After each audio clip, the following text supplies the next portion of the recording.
want no jet black woman. Oh, she to me, oh, she to me. Cain told his men to escort the new boy to a bunkhouse and get him settled for the night. They walked him to a door at the end of the nearer building, and one of the men unlocked it. Inside he held the lantern high, and in the shadows Si saw them. Boys all black. Some older than he was, others about the same age. And some young, just children, smaller than Travis. All lying side by side on long, low, wooden platform. All dressed alike in black and white striped pants and jackets. All wearing ankle irons. All bound together by one long, thick chain. All pairs of eyes staring at him. Horror washed over Si. "What kind of place is this?" he whispered. Cy Williams is just a young black boy of 13 when he is unjustly sent to a chain gang camp for trying to help his young white friend Travis from his drunken, abusive father. But when Travis accidentally drowns, Cy is accused of murdering his best friend. He never imagined he would be sent to hell on earth. During this time period of the late 1800s, early 1900s, slavery is over, or at least it is supposed to be. But it is still so easy for the white men to send African Americans away to the chain gang camps. Prison, really, and work in convict labor. They are quickly and easily sent away for petty crimes and even fabricated ones. In this book, hatred for the blacks is still there, but hatred for the white man is too.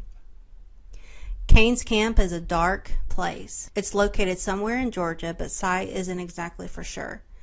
The food is always cold and barely cooked. Cold sweet potatoes, corn pone, and water every day. Grits have the occasional bit of fat back in it. Flabby, gristly bits of fat mostly. The boys complain, but they eat it all, sometimes gagging it down. It's all they have.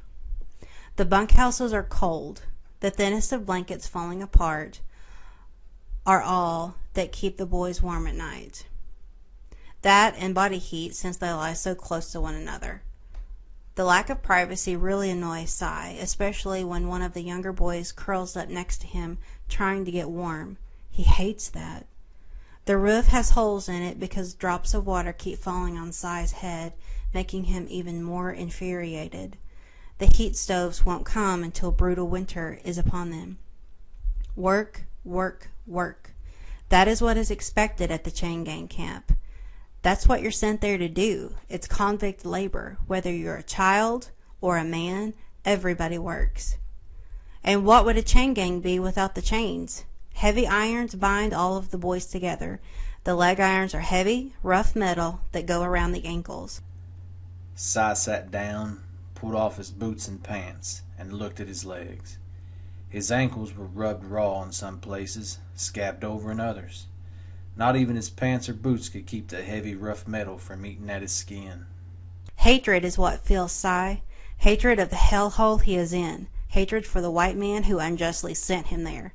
Hatred for the camp's overseers who practically starve them, freeze them, and let them die without a doctor's care when sickness consumes the bunkhouse. Cain, Stryker, and Prescott are the white men in charge of the camp. Cy hates Prescott the most, and with good reason.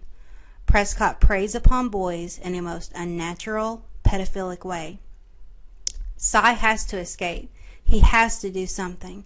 He came here just a scared 13-year-old boy, and now he's a young man going on 17, who's had enough of the whippings, the sickness, molestation, stench, and death.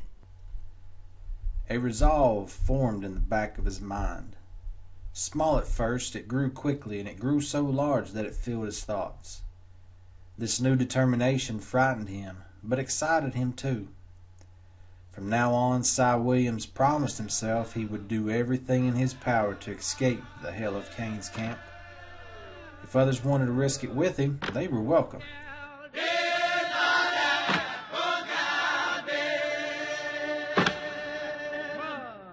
Find out if Cy escapes in his book, Cy in Chains by David Dudley.